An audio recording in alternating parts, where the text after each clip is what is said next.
Je pense que dans une république qui se respecte, le président de la République aurait pu s'épargner de surcroît à l'étranger d'évoquer des questions judiciaires. Le président Macky Sall aurait pu s'épargner d'évoquer des questions judiciaires qui ne sont pas de son ressort. Puisque la question de l'élection présidentielle, la Constitution l'a bien encadrée. Il appartient au Conseil constitutionnel de valider ou d'invalider les candidatures.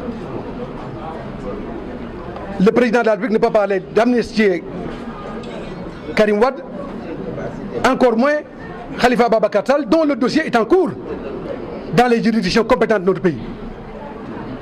Je pense que, comme à l'accoutumée, le président Macky Sall, élu président du Sénégal, se croit comme un roi face à ces sujets. Le Sénégal n'est pas un royaume.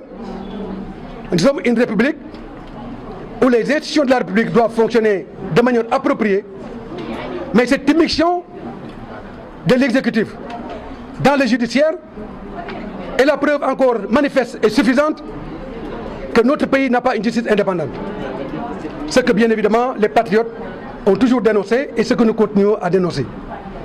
Je demeure convaincu qu'en étant président de la République, demain, à travers les élections du 24 février 2019, je serai le président qui n'a plus jamais présidé le Conseil supérieur de la magistrature et je garantirai la séparation des pouvoirs afin que l'état de droit puisse s'exprimer dans toute sa force et sa vigueur.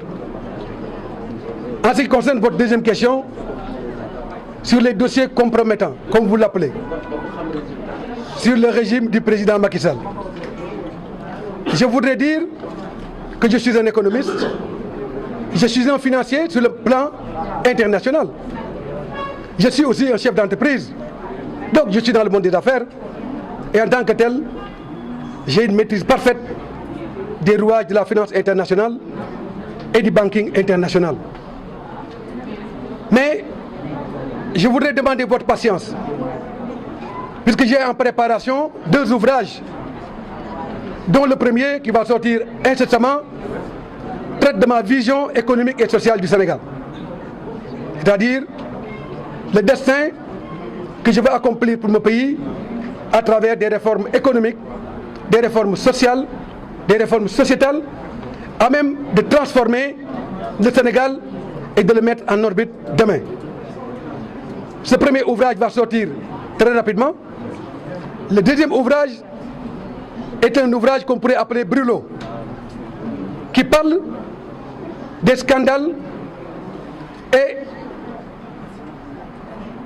des prévarications financières du régime du président Macky Sall, mais également de toute la panoplie d'incohérences liées à l'exploitation des ressources naturelles de notre pays. C'est pourquoi ce deuxième ouvrage aussi sortira et je vous demande d'être patient et d'attendre le moment venu pour avoir le contenu de cet ouvrage qui parle des finances de notre pays, mais également qui parle surtout de la prégnance de hauts dignitaires de notre pays dans les finances internationales. J'y reviendrai avec force et pertinence lors de la publication de cet ouvrage.